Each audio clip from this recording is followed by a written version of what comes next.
Selamat malam Praba semua. Lagi pada ngapain nih? Udah santai belum? Sinilah merapat dulu. Biasa kita nobar. Hari ini Mimin mau kasih kalian film buaya darat. Enggak dong, film buaya ganas lah. Judulnya The Blood Alligator.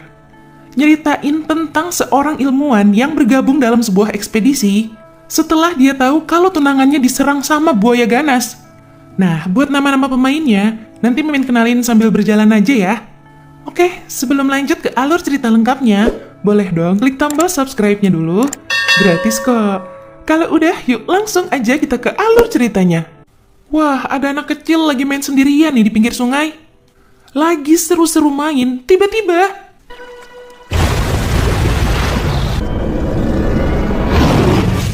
scene pindah, ada Chonghan, seorang ilmuwan. Di camp penelitiannya itu, kelihatan udah berantakan. Karyawan-karyawannya juga udah pada tewas. Dia bilang, ada makhluk yang gak kelihatan itu makhluk apa, tiba-tiba nyerang mereka. Dan bener, makhluk itu datang lagi, langsung nyerang si Chonghan. Oke, masuk ke alur ceritanya nih. Ini ada Chen Jing. Dia itu seorang pengurus genetika internasional. Dan dia ini tunangannya Chonghan, si ilmuwan yang tewas tadi di awal scene. Ternyata mereka sempat berantem. Dia nggak setuju si Chonghan ngambil kerjaan itu.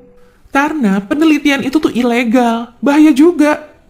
Ini dia diajak ikut ekspedisi buat nyari Chonghan sama Xie Weilian, presdir dari perusahaan biotek internasional Yunxing, tempat si Chonghan kerja. Nah, udah sampai nih. Dia langsung disambut sama Xie. Xie ngucapin bela sungkawa, tapi Chen gak terima. Dia yakin kalau Chonghan masih hidup. Xie bilang, dia juga berpikiran begitu. Makanya dia nyewa tentara bayaran buat nyari Chonghan. Tentara bayaran itu dipimpin sama A1. Ada juga anak buahnya yang jago itu, namanya Ling. Chen tetap gak percaya. Paling si Xie itu cuma mau ngambil hasil penelitiannya si Chonghan aja. Gak lama, datang asistennya si Chen. Namanya Lu Guohua. Dipanggilnya si Gemuk. Ya, tersepon lagi ya tuh si Gemuk ngeliat Ling.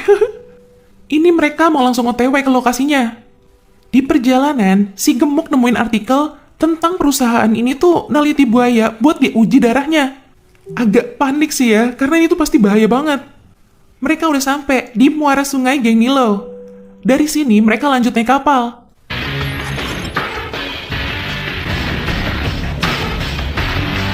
Chen nanya nih, gimana rencana selanjutnya? Tapi kata A1, nggak ada rencana-rencana, langsung terobos saja. Ditanya baik-baik, malah makin galak tuh si A1. Tiba-tiba, ada yang nyenggol kapal mereka. Salah satu kru kapalnya ada yang turun ngecek. Katanya kesangkut rumput. Waduh, dia nggak nyadar itu, ada buaya gede banget. Disenggol lagi kapal mereka. Lau Hei, si kapten kapal, jatuh kecebur. Lagi mau nolongin dua orang itu, di air kelihatan ada sesuatu. Taunya Kunil itu, Kudanil yang nongol. Ya, boleh santai karena tahu itu cuma Kudanil. Mereka nggak tahu aja, tuh buaya yang gede itu ngintai mereka loh. Nah, udah sampai nih di pulau seberang. Lanjut jalan kaki tuh mereka.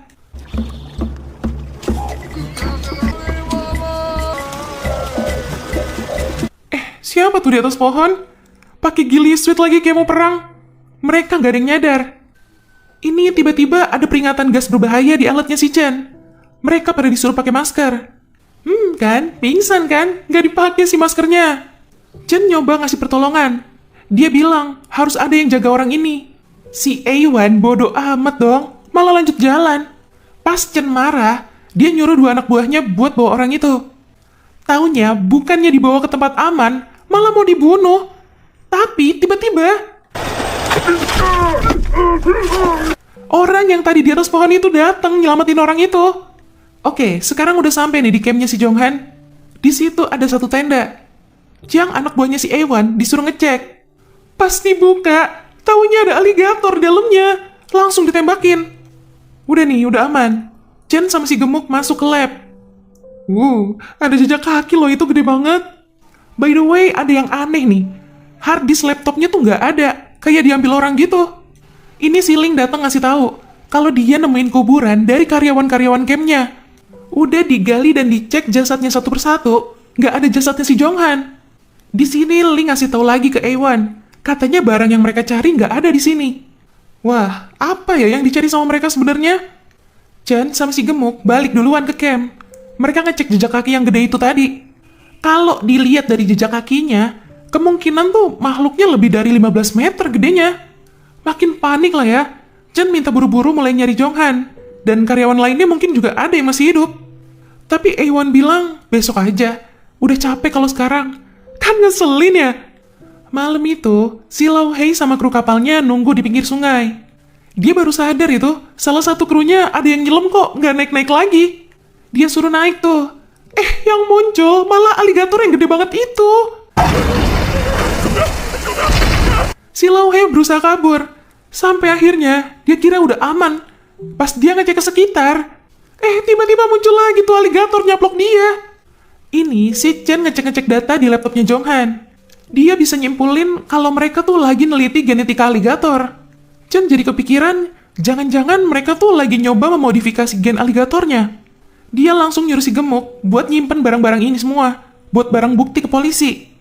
Tiba-tiba ada tembakan. Taunya banyak aligator yang datang nyerang mereka.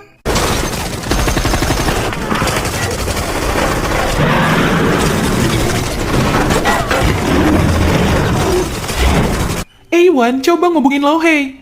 Dia nggak tahu kalau si Lau Hei itu udah tewas juga. Aligatornya malah makin banyak yang datang. Dilempar granat tuh. Lumayan kena beberapa, tapi sisanya tetap ngejar mereka. Aduh, segala masuk ke lumpur hidup lagi. Mana aligator-aligatornya juga udah makin dekat.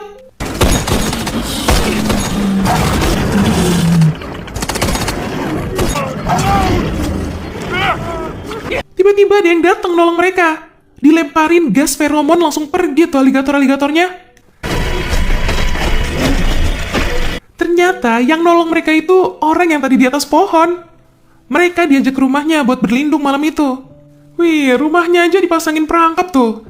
Ya, buat jaga-jaga kali ya kalau ada hewan buas yang mau nyerang. 2 anak buahnya si A1 ada di situ. Gak dibunuh kok ternyata. Orang ini namanya Lanlong. Kayaknya anaknya dia tewas sama buaya itu juga deh. Soalnya, di dinding ada peta, terus ada sketsa-sketsa buaya gitu. A1 tiba-tiba nodong si Lanlong. Dia marah karena ngerasa diikutin. Gelut tuh mereka. Ternyata Lanlong lebih jago. Kalah si A1. Langsung sepik. Katanya tadi itu cuma bercanda. Hilih. Mereka disuruh tidur di situ. Sedangkan si Lanlong naik ke rumah pohon. Chen ngikutin dia. Di sini Chen cerita kalau dia lagi nyari calon suaminya yang hilang. Lanlong ngasih handycam yang ternyata punyanya si Jonghan. Dan di rekaman itu baru kelihatan jelas kalau Jonghan sebenarnya udah tewas. A1 nyuruh anak buahnya ngecek rumah si Lanlong ini. Taunya harddisk yang hilang itu ada di sini. Si Lanlong yang ngambil. Langsung dicek tuh isinya. Chen datang, marah ke si A1. Dia ngerasa dibohongin.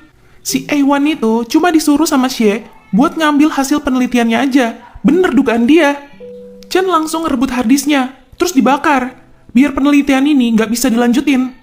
Tiba-tiba kerasa ada getaran. Lanlong datang, nyuruh mereka semua jangan bersuara. Ada si monster aligator ngintip dari jendela mereka.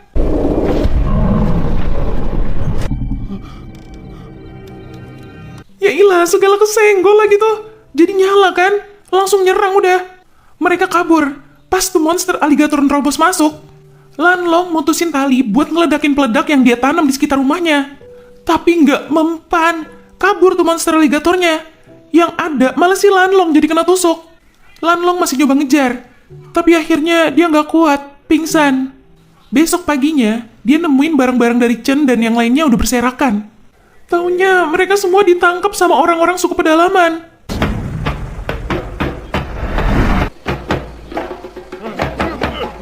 Monster aligator dianggap suci sama suku pedalaman ini. Dan mereka mau dijadiin sesembahan buat monster aligatornya. Satu kandang yang isinya 2 anak buahnya si A1 itu udah dicaplok tuh.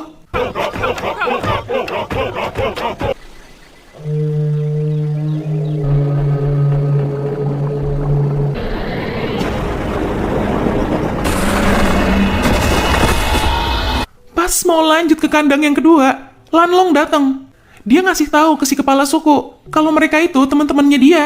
Akhirnya dilepasin. Malam itu, Chen nyoba ngebujuk Lanlong buat pergi sama mereka besok. Tapi Lanlong nolak. Dia mau ngabisin monster aligator yang udah ngebunuh anaknya. Dan kalian tahu apa? Ternyata anaknya itu yang ada di pembukaan scene tadi kita tonton, guys. Yang lagi main sendirian di pinggiran sungai itu. Aduh, kasihan. Ini udah besok harinya nih. Lanlong nganter mereka ke kapalnya si Lauhei. Ling sempet ngasih belatinya buat kenang-kenangan tuh. BTW, si Ewan gak kelihatan ya? Kemana itu dia? Lanlong balik ke rumahnya.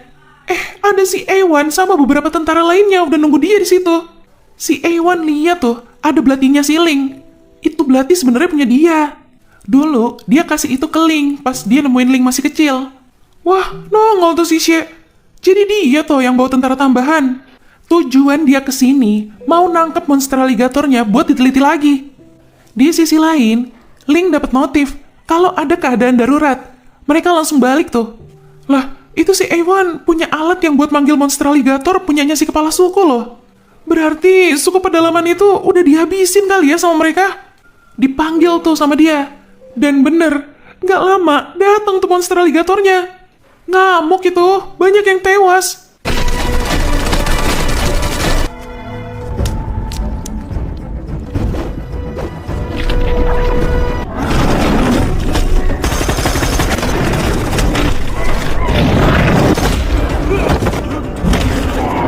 Malah dilempar granat sama si Ewan. Ya makin murka lah dia.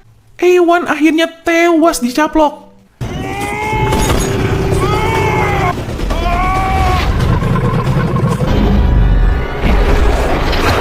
Ini Chen sama yang lain sampai nih. Langsung ngebebasin si Lanlong. Si Gemuk sama Ling bawa senjata yang biasa buat nembak hiu. Tapi sayangnya meleset tembakannya.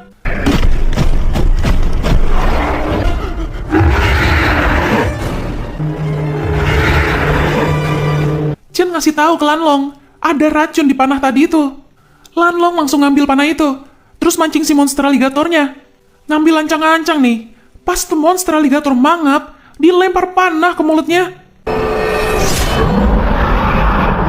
Masih bisa ngejar Lanlong dong, tapi untungnya kesangkut.